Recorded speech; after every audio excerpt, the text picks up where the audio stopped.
Hi hello नमस्कार सर्वांना, श्री स्वामी समर्थ. तर पहा, आज माझी गडबड आहे पापड करण्याची.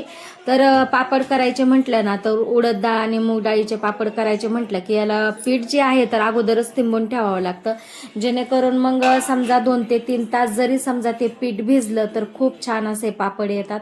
त्यामुळं म्हटलं चला आता अगोदर जे आहे तर पापडाचं पीठ आपलं तिंबून ठेवावं. आणि सकाळचं जे काम आहे तर आवरलं आहे, अजून कपडे वगैरे धुवायचे आहेत म्हणा. तर पण म्हटलं आता कपडे आणि स्वयंपाक व्हायच्या अगोदर जे आहे तर पीठ तिंबून ठेवलं तर मग चांगलं 2 ते 3 तास भिजून जाईल. आणि मग नंतरूनच मग स्वयंपाक कपडे वगैरे करता येतील, नाश्ता वगैरे करता येतोय. आणि मग तेवढ्यामध्ये कसं नाही म्हटलं तरी 3-3.5 तास तर इझिली आरामशीर जातात. म्हणून म्हटलं मग आता अगोदर पीठ तिंबून घेते. तर उडदाचे जे पापड आहेत ना, हे तर आपण जे विकत घेतो ते फक्त उडदाचे असतात.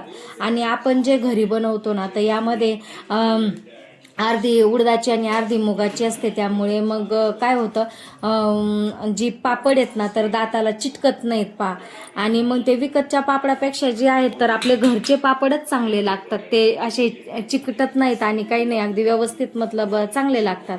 आणि दुसरी गोष्ट म्हणजे अशी की कुणी कुणी जी आहे तर उडदाची अगदी 3 हिस्स्यांनी आणि मुगाची 1 हिस्स्यानी टाकतं. परंतु मी प्रत्येक वेळेस जे आहे ना तर अर्धच प्रमाण करते, कारण ते दाताला चिटकू नये म्हणून. आणि अर्ध प्रमाण केलं तरी सुद्धा अगदी खूप छान मस्त अगदी पापड फुगतात. आणि याच्यामध्ये अगदी हलकंसं आपलं नमक टाकावं लागतं. जास्तीत जास्त 1 किलो जर पीठ असेल ना तर 1 किलो पिठाला अर्धासा फक्त पोह्याचा चमचा नमक टाकायचं. आणि जी आपली पापड मसाला असतो ना, तर 1 किलोला 1 पॅकेट जर समजा सोडलं, थोडंसं जरी समजा 1-1.5 चमचा जरी काढून ठेवला तरी चालतंय. आणि तेवढं प्रमाण धरलं आणि टाकलं ना मसाल्याचं, की अगदी आपल्याला त्याच्यामध्ये बाकी मग काहीही मिक्स करायची गरज पडत नाही. त्याच्यामध्येच भरपूर मसाला असतो, मिरे वगैरे सर्व काही, पापड खार वगैरे. त्याच्यामुळं अगोदर जे आहे तर आपल्याला काहीच टाकावं लागत नाही. तर मग फक्त मसाला टाकूनच मग मी व्यवस्थित अगदी छानपैकी पीठ तिंबून ठेवलं. आणि आता पुढच्या कामाला सुरुवात करायची आहे. चला तर आता ना काम उरकलंय सर्व काही, स्वयंपाक वगैरे देखील झालाय. आणि 12 वाजले तर आता पापड लाटायला बसायचंय. तर चला आवरून घेते आता. कारण कसं असतं, आपले घरचे जे पापड आहेत ना तर किती काही केलं तर घरचे पापड ती घरच्याच असतात. बाहेरून आणले तरी ते पुरत नाहीत. मग त्याच्यासाठी दरवर्षी जे येतं उडद डाळीचे आणि मूग डाळीचे पापड आहेत तर बनवत असते. तर तब्येत थोडी ठीक नव्हती, त्यामुळं थोडा उशीरच झाला करायला. कारण अगोदर आलूचे चिप्स वगैरे बनवून घेतले, चकली वगैरे बनवून घेतली. आणि नंतर म्हणलं आता उडद डाळीचे पापड करावा. तर चला आता आवरते, स्वयंपाक वगैरे झाला, आता बसलं म्हणजे मग 2-3 तास आता बसायचं डायरेक्ट. आणि एक मैत्रीण पण येणार आहे पुण्यावरून, त्याच्यामुळं मग आता मध्ये त्यांचा एक काही पाहुणचार होईल. आणि आतापर्यंत 2 वेळेस कॉल करून झाला आहे तिचा. पाहूया मग आता नेमकं कधी येत आहेत, कधी का आली का काय. विंचू आंटी आल्या काय, वरच्या लोखंडे आंटी नाही आल्या ना अजून. तर चला मग आता थोडंसं. आणि सकाळच्या धावपळीमध्ये ना काम उरकता नाश्ता देखील केला नव्हता मी. तर यांची देखील सुट्टीच होती आज, तर त्यांनी बाहेरूनच मग पावड आणला. तसं डोसा आणायचा होता, परंतु मग ते डोशाचं जे सेंटर आहे ते बंद होतं, म्हणून मग पाववडा घेऊन आले. तर चला आता थोडासा नाश्ता करते आणि नंतरूनच, कारण आमचे डेली जे आहेत तर 3 वाजता जेवण असते. तर डेलीचे त्यांचे टाईम असतो ड्युटीवरून येण्याचा. तर आणि मग असं अगोदर जेवायला देखील म्हणजे होत नाही मग. त्यामुळे आता थोडासा नाश्ता करायचा आणि डायरेक्ट मग 2:30 वाजता मग जेवण करायचे. तर चला आता नाश्ता करून थोडेसे पापड लाटायला बसते. अगोदर खाऊन घे आणि मग नंतरून आहे ना, नंतर बघता येतंय मग बाकीचं काम.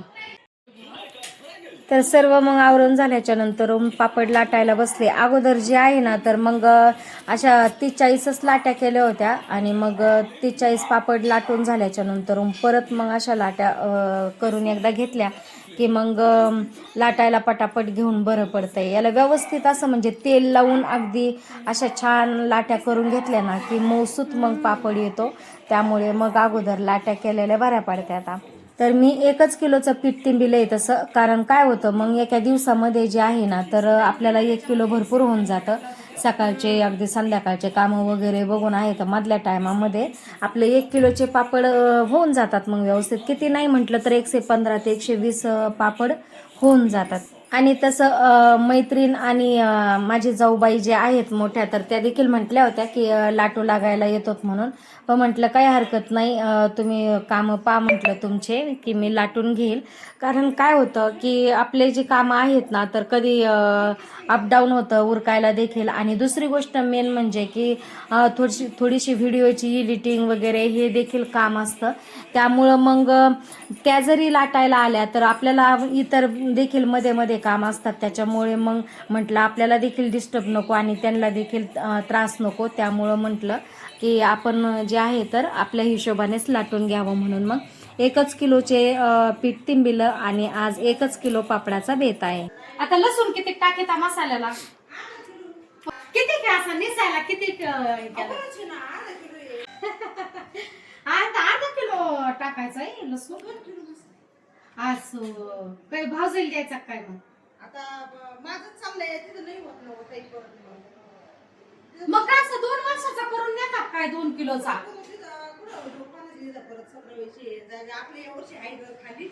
त्याच्यामुळे येडायच्यात बाय तुम्ही कशाला इतका आपलं वर्षाच करायचं जास्तच कशाला ठुताय असं डायरेक्ट सरप्राईज आहे का मग? डायरेक्ट सरप्राईज द्यायचंय कारण काय झालंय त्यांच्या बघले काम आहे, घराचं काम चालू आहे आणि मिरच्याचं बी काम चालू आहे, मिरची फोडणी. हा आणि घराचं बरेच दिवस झाले हो काम चालू आहे त्यांचं. असं आहे वे. अच्छा नाही पाठीमागच तुम्ही म्हणत होत्या ना तेव्हा मला हा लसूण आताच पडायला लागले काय मग तुम्ही?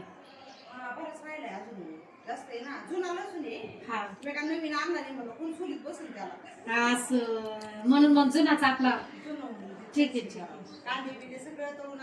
गावराने आपल्या शेतातलं का असं हा मग मग काय नाही आव डायरेक्ट हे करा ना ताई तुम्ही पण चोळून सुद्धा हाताला लई हे होईल तुमच्या. तुम्ही काय करा एखाद्या ना आपलं स्टोल मध्ये कारण थोडस असं आपटिल्यासारखं केलं का सगळे निघतायत त्याचे चिलके. हा लसूण निसून झालं या इकडं मग मी सकाळच्या धरून निंबू पाणी पिलं नाही. मी म्हटलं मैत्रिणी येणार आहे पुण्यावरून, बाईचे 2 फोन झाले तर म्हणलं आणि आता आल्याच्या नंतर निंबू पाणी करता येईल.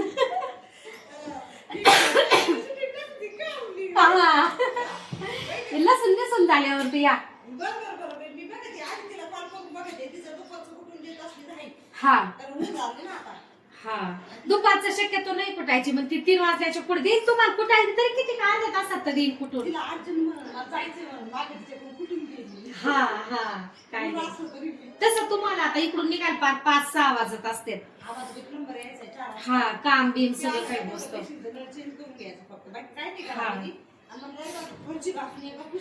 असं हा हा परत हे बाहेर काहीतरी गबाळ दिसतंय की फेकावं लागल असं आहे का?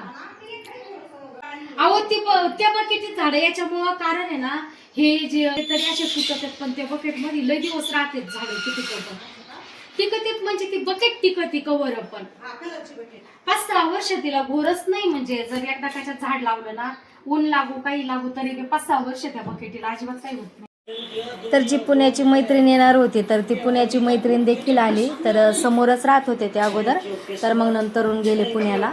आणि तर मग त्या आल्या होत्या तर मग त्यांच्याशी थोड्याशा गप्पा वगैरे झाल्या आणि परत पापड लाटायला बसले. आता त्यांना म्हटलं जेवायला इकडेच या. तर मग त्यांचं चालू आहे सध्याला मसाल्याचं काम. तर त्या लसूण वगैरे निवडत होत्या. तर मग आता जेव्हा मसाला वगैरे ठेवून येतील रिटर्न त्यावेळेस मग होतील आमचे जेवण वगैरे. तोपर्यंत जे आहे तर जेवढे होतील तेवढे मग मी आता पापड लाटून घेते. प्लास्टिक काढले तुझं नगर रोड टच पुणे नगर हवे 27 लाख रुपये.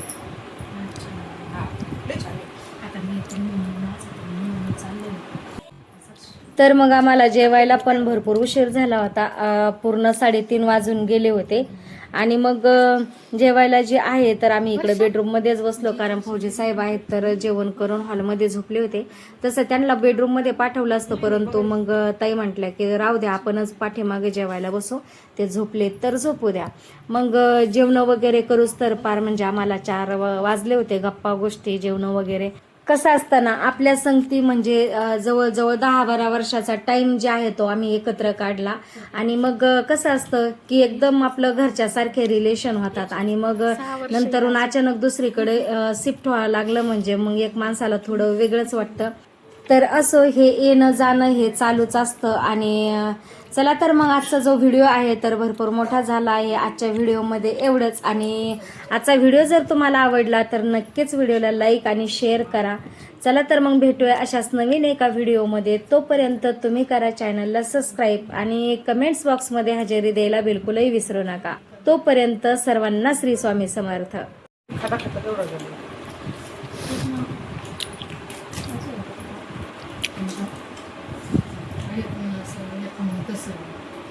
माणसाच्या जातीला सगळंच हाव असते. हे पाहिजे तर तुम्हाला माहिती असं का वाढतील बरोबर आहे. लगेच वाढणार, त्याच्यामुळे माझं चालू होतं.